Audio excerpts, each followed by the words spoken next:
Selamat pagi dan salam sehat buat kita semuanya. Bapak, Ibu, dan saudara-saudara yang dikasihi Yesus Kristus. Sebelum kita mendengarkan firman Tuhan, mari kita berdoa.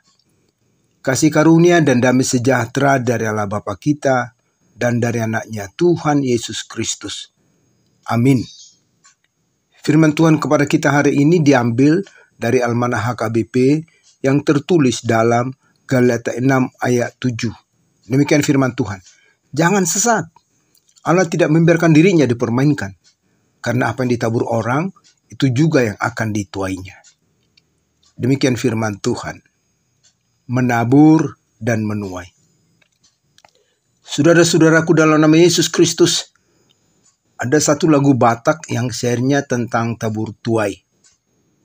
Katanya, molo sinua kacang-kacang dona tubuh. Molo sinua nadinggan donaro. Sejalan dengan syair lagu ini, saya mau mengatakan bahwa istilah pertanian yaitu tabur tuai ternyata berlaku dalam kehidupan rohani kita. Artinya ketika kita menabur kebaikan, maka ada harapan bahwa kebaikan akan datang. Tetapi sebaliknya, ketika kita menabur kejahatan, maka tiba saatnya kejahatanlah yang datang. Jadi nats ini mengingatkan kita bahwa benih yang kita tanam sangat menentukan apa yang akan kita tuai di waktu yang berikutnya. Kita tidak boleh berharap bahwa buah semangka berdaun sirih.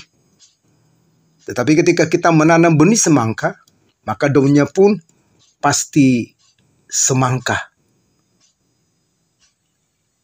Apalagi kalau dihubungkan dengan perilaku. Tidak akan mungkin kita mendapatkan kebaikan kalau kita menanam kejahatan. Di sini Paulus berkata, Allah tidak membiarkan dirinya dipermainkan. Artinya apapun cara kita untuk membungkus perilaku kita, yang pasti Tuhan melihat dan mengetahui semua tentang diri kita.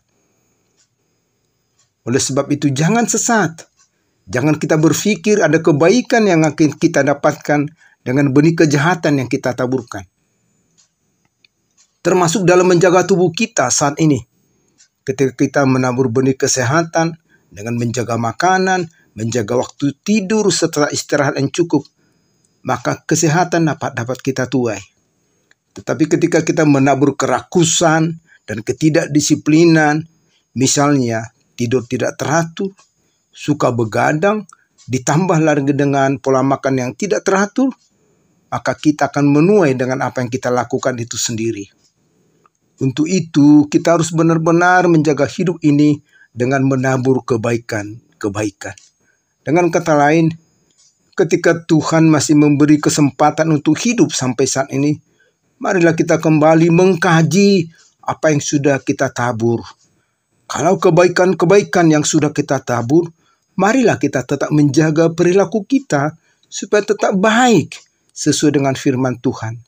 Dan sebaliknya, ketika kita sudah menabur kejahatan, maka marilah kita menyadarinya dan merubah perilaku kita sambil memohon belas kasih Tuhan supaya kita dituntunnya untuk berjalan di jalannya. Marilah kita mengoreksi diri kita. Apakah yang sudah kita tabur? Amin. Tuhan memberkati dan selamat beraktivitas. Mari kita berdoa. Bapa di surga Allah yang kami sembah dalam nama Yesus Kristus, terima kasih atas firman-Mu yang mengingatkan kami atas apa yang sudah kami lakukan. Kiranya dengan mendengarkan firman-Mu atas hukum tabur tuai, berilah kami kesempatan untuk lebih membenahi diri kami, untuk merubah cara hidup kami sesuai dengan firman-Mu. Tuntunlah kami melalui Roh Kudus-Mu, supaya kami hidup sesuai dengan kehendak-Mu. Dalam nama Yesus, kami berdoa dan mengucap syukur. Amin.